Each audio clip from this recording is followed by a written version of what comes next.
오늘 본문인 역대하 21장의 1절은 요사밧이 그의 조상들과 함께 누움에 그의 조상들과 함께 다윗성에 장사되고라고 하였습니다. 요사밧 왕이 25년 동안에 남유다 통치를 마치고 마침내 죽게 되어 다윗성에 장례되었음을 기록하고 있는 것입니다. 그런데 성경은 그의 조상들과 함께 누움에라고 하였습니다. 다른 한글 번역 성경은 요사밧이 세상을 떠나서 그의 조상에게로 가니라고 하였습니다.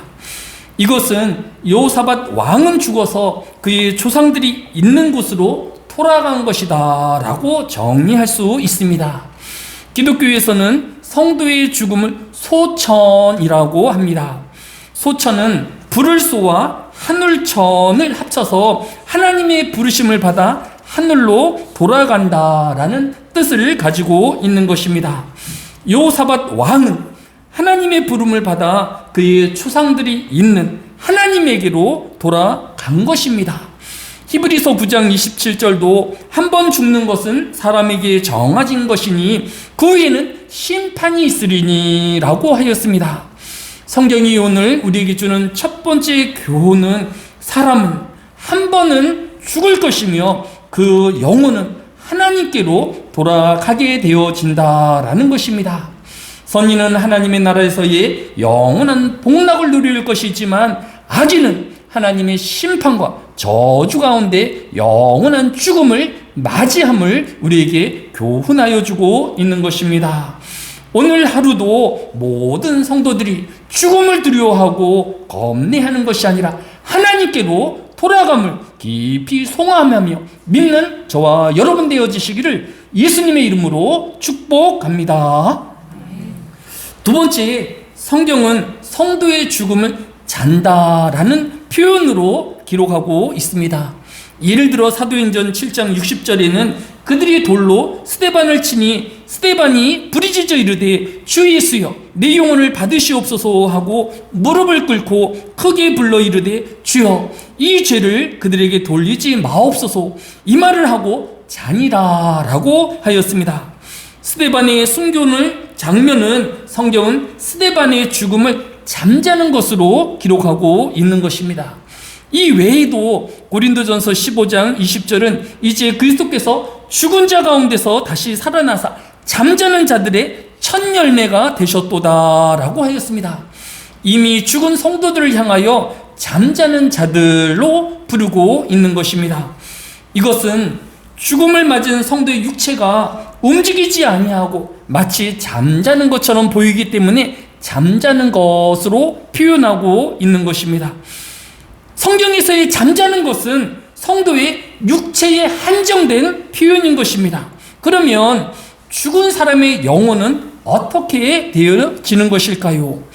기독교에서는 일부 사람들이 죽은 사람의 육체가 잠자는 것처럼 영혼도 정지되어 마치 잠자는 상태로 되어진다라고 주장하는 소위 영혼 수면설을 주장하는 사람들이 있곤 합니다.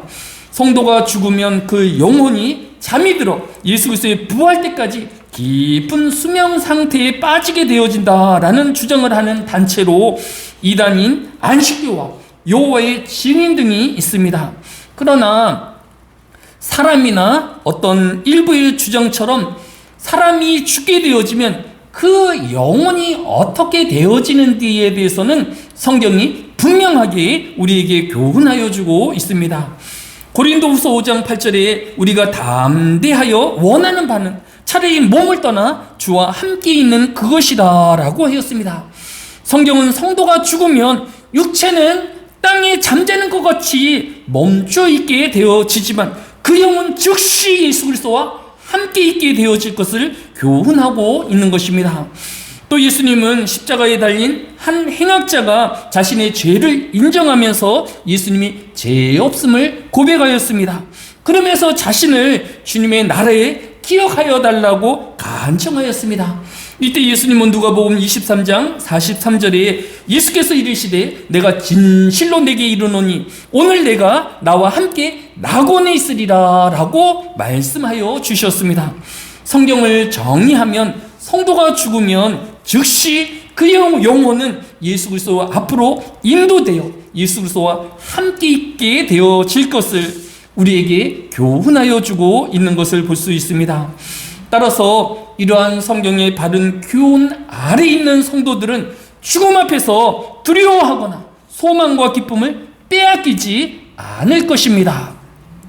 미국 시사 주간지인 타임지에서 20세기의 가장 뛰어난 사상가 100명 중에 한 명으로 선정되어진 엘리자베스 로스라는 연구원이 있는데, 이 사람은 죽음을 맞이하는 2만 명의 사람들을 관찰하면서 그가 그 과정을 기록한 책이 있습니다.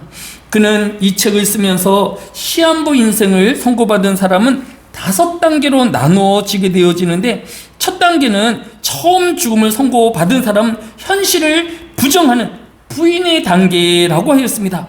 예를 들어서 자신이 암 진단을 받게 되어지면 검사가 잘못된 것은 아닌가, 아니면 다른 사람의 결과로 바뀐 것이 아닌가라는 의심을 하면서 자신의 병을 부정하고 또 의사의 치료마저도 거부하며 현실을 인정하지 않으려 한다라는 것입니다. 그 다음 단계는 분노의 단계라고 소개하였습니다. 다른 사람은 다 멸종한데 왜 내가 이 병에 걸려 죽게 되어지는가? 이러한 불평과 불만은 자신의 가족들, 친구들, 의사나 간호사, 또 하나님께 대하여 분노를 표출한다라고 하였습니다. 다음 단계는 협상의 단계, 우울의 단계, 수용의 단계로 죽음을 받아들이게 되어진다라는 것입니다. 문제는 이러한 긴 감정의 기복과 두려움, 분노로 주변의 사람들에게 너무 큰 힘듦의 시간을 안겨주어서 그들도 고통의 시간을 겪게 되어진다라는 것입니다. 그러면 죽음을 앞둔 성도는 어떤 상황이어야 할까요? 데살로니가전서 4장 13절로 14절은 형제들아, 자는 자들에 관하여는 너희가 알지 못하기를 원하지 아니하노니 이는 소망 없는 다른 사람들과 같이 슬퍼하지 않게 하노니 예수께서 다시 살아나심을 믿을진대 이와 같이 예수 안에서 자는 자들도 하나님이 그와 함께 데리러 오시리라 라고 하였습니다. 즉 성도의 죽음은 슬퍼하며 절망할 것이 아니라 예수 그리스도 안에서의 부활을 소망하는 기쁨과 즐거움으로 맞이할 것을 우리에게 교훈하여 주고 있는 것입니다. 이 땅의 모든 사람은 언젠가 죽음을 맞이하게 되어질 것입니다. 지나친 슬픔과 낙심이 아니라 그 예수 그리스도와 함께한 영원한 복락을 소망하며 또 남은 사람들을 위로해야 할 것입니다. 그 좋은 예가 이번 주에 소천한 연극인 윤석하 씨가 있습니다. 그는 69세의 나이로 소천하였는데 우리나라 1세대 연극인으로 후배들에게 존경을 받을 뿐만 아니라 종로구에 위치한 동숭교회의 권사로 꾸준한 신앙생활을 하였습니다. 2022년 뇌종양 수술을 받았지만 차도가 별로 없었습니다. 다음해인 2023년 교회 유튜브에 출연하여서 비록 자신은 병상이 있지만 죽음을 담담히 받아들이면서 주변 사람들을 위로하고 20시간이나 넘는 수술을 받았지만 감사하다라는 말들을 주변에 행하였습니다. 또 지금은 혼자 설 수 없는 몸이지만 믿음으로 하루하루를 살아가고 있다라고 하였고 더 이상 항암 치료를 하지 아니하고 자연 치유를 원한다라고 두려움보다 평안하게 그의 병생 생활을 하였다라고 하였습니다. 윌스미서 신앙고백 32장은 사람의 육체는 사후에 티끌로 변하여 흙으로 돌아간다. 그러나 사람의 영혼은 죽지도 않고 잠을 자지도 않으며 즉시 하나님께로 돌아간다. 이들은 여기에서 하나님의 영광 가운데 영원히 함께 육체의 구속을 기다리게 되어질 것이다 라고 하였습니다. 따라서 죽은 영혼은 육체에 머물러 잠자는 상태라고 주장하는 영혼 수면설을 주장하는 안식교와 여호와의 칭의는 성경적이지 않은 주장을 하고 있는 것입니다. 죽음을 두려워하지 아니하고 또 종말의 때를 겁내지 아니하며 소망과 또 예수 그리스도와 함께할 소망으로 사는 저와 여러분 되어지시기를 예수님의 이름으로 축복합니다. 두 번째 우리에게 주는 교훈은 성경은 파수꾼인 성도를 교훈하고 있습니다. 이사야서 62장 6절에 보면 예루살렘이여 내가 너희의 성벽 위에 파수꾼을 세우고 그들로 하여금 주야로 계속 잠잠하지 않게 하였느니라 라고 하였습니다. 모든 성도는 파수꾼이 주야로 예루살렘을 지키고 충성하는 것처럼 하나님 안에서의 지켜야 할 것을 지키는 파수꾼임을 교훈하고 있습니다. 성도가 지켜야 할 것은 가정과 교회 그리고 나라와 무엇보다도 복음을 지키는 파수꾼이 되어야 하는 것입니다. 그런데 오늘 본문에는 이러한 파수꾼의 역할을 다 하지 못한 예가 기록되어 있습니다. 오늘 본문인 역대하 21장 2절과 4절을 보면 요사밧의 아들 요람의 아들 아사랴와 여이엘과 스가랴와 아사랴와 미가엘과 스바다는 다 유다왕 요사밧의 아들들이라. 그의 아버지가 그들에게 은금과 보물과 유다 견고한 성읍들을 선물로 후히 주었고 요람은 장자이므로 왕위를 주었더니 라고 하였습니다. 요사밧 왕에게는 모두 7명의 아들이 있었습니다. 그 중에 장남인 요람에게는 자신의 뒤를 이어 남유다의 왕이 되게 하였고 나머지 6명의 아들들에게는 그들에게 필요한 금과 은을 충분히 내어주고 견고한 성읍을 나누어 다툼이 없도록 유산 정리를 잘 하였던 것입니다. 그런데 오늘 본문인 역대하 21장 4절에는 요람이 그의 아버지 왕국을 다스리게 되어 세력을 얻은 후에 그의 모든 아우들과 이스라엘 방백들 중 몇 사람을 칼로 죽였더라 라고 하였습니다. 평화로웠던 정권이 교체되어진 남유다의 요람 왕이 자신의 6명을 모두 칼로 죽이는 사건이 생긴 것입니다. 왜 요람은 자신의 형제를 한 명도 남기지 아니하고 다 죽여야만 했을까요? 성경은 그 이유를 오늘 역대하 21장 6절에서 이유를 밝히고 있습니다. 그가 이스라엘 왕들의 길로 행하여 아합의 집과 같이 하였으니 이는 아합의 딸이 그의 아내가 되었습니다. 그가 여호와 보시기에 악을 행하였으나 라고 하였습니다. 요람 왕이 자신의 형제를 죽이고 악을 행한 원인이 북이스라엘의 악한 왕인들을 따라 행하였기 때문이다 라고 밝히고 있는 것입니다. 성경을 찾아보니까 열왕기하 10장 7절에 편지가 그들에게 이르매 그들이 왕자 70명을 붙잡아 죽이고 그들의 머리를 광주리에 담아 이스라엘 예후에게로 보내니라 라고 하였습니다. 당시 북이스라엘의 왕은 예후였는데 그는 자신의 선대의 왕이었던 아합 왕의 아들들이 70여 명이나 남아 있었던 것입니다.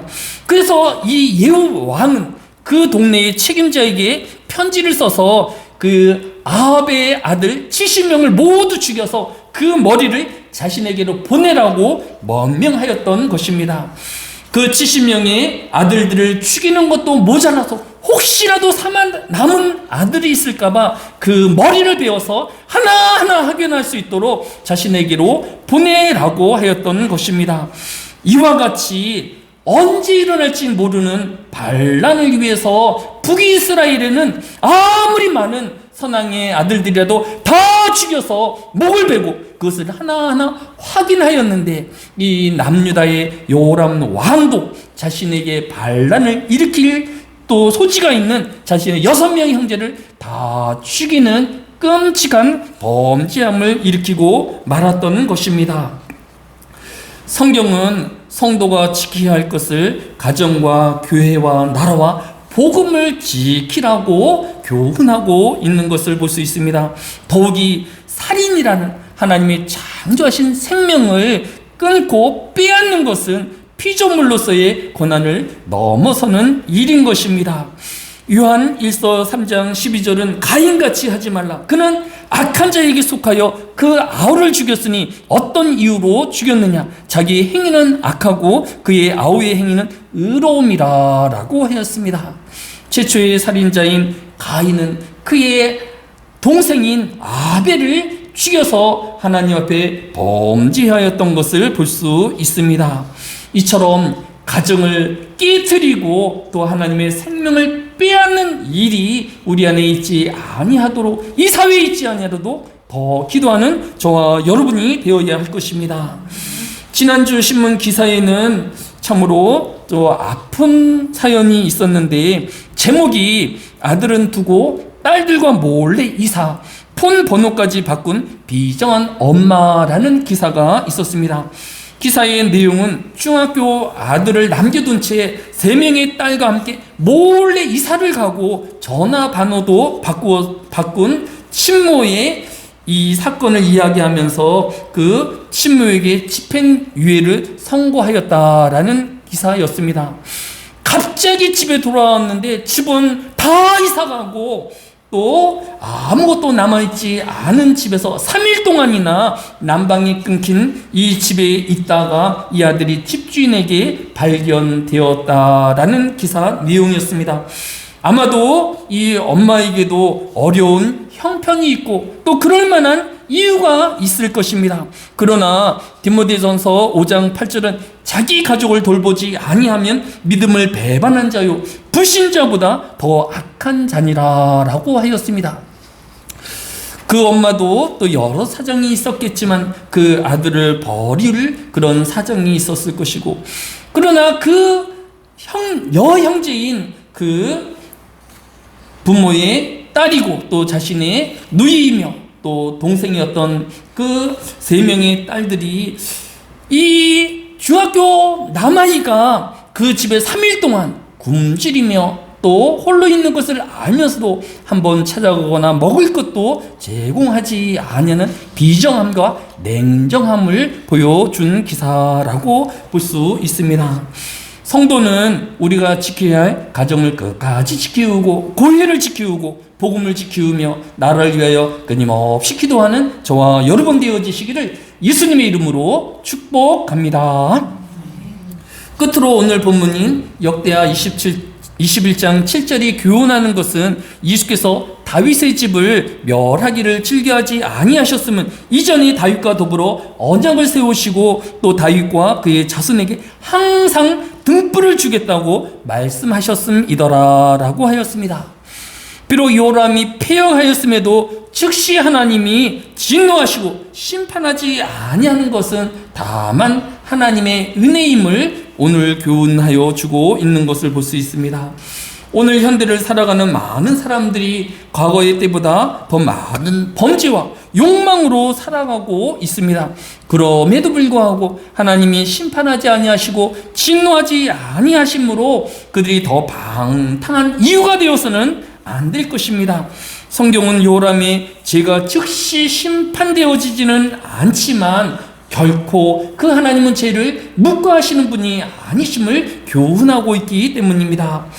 사무엘하 7장 12절에 네 수완이 차서 네 조상들과 함께 누울 때에 내가 내 몸에서 내 씨를 내 뒤에 세워 그의 나를 경고하게 하리라 라고 다윗과 약속하였기 때문에 그가 경고한 나라를 그 후손에게 다시 넘겨줄 때까지 잠시 그 진노를 멈춘 것뿐임을 알아야 할 것입니다. 따라서 하나님께 범죄하며 또 하나님의 죄 지은 영혼은 즉시 회개하고 하나님께서 기다리고 계심을 기억해야 할 것입니다. 스가랴서 1장 3절은 그러므로 너는 그들에게 말하기를 만군의 여호와께서 이처럼 이르시되 너희는 내게로 돌아오라 만군의 여호와의 말이니라 그리하면 내가 너희에게로 돌아가리라 만군의 여호와의 말이니라 라고 하였습니다. 오늘도 죄와 육신의 욕망 가운데 살아가는 모든 사람들을 참으시고 인내하시는 그 하나님의 은혜를 능멸할 것이 아니라 회개하며 또 경건과 거룩함으로 살아가는 저와 여러분 되어지시기를 예수님의 이름으로 축복합니다. 사랑이 많으신 아버지 하나님, 하나님이 귀하게 창조하여 주신 생명을 존귀 여기는 자가 되어지게 하여 주시고, 또 사람의 성도의 죽음 이후에는 예수 그리스도와 함께하는 영원한 복락이 있음을 소망하게 하여 주시기를 원합니다. 또 성도는 이 세상을 살아가는 동안 힘듦과 어려움이 있지만 하나님이 세우신 가정과 교회, 또 나라와 복음을 지키우는 파수꾼이 되어지게 하여 주시고 끝까지 충성하는 주의 백성이 되어지게 하여 주시기를 원합니다. 또 이 시대를 살아가고 있는 많은 사람들의 범죄함과 또 하나님을 없이 사는 삶을 긍휼히 여겨 주셔서 저들이 자신의 죄를 회개하고 하나님께로 돌아가게 하여 주시기를 원합니다. 이 안에도 하나님께서 은혜를 베풀어 주시며 또 우리와 함께하여 주심을 감사드리오며 예수님의 이름으로 기도드렸사옵나이다. 아멘.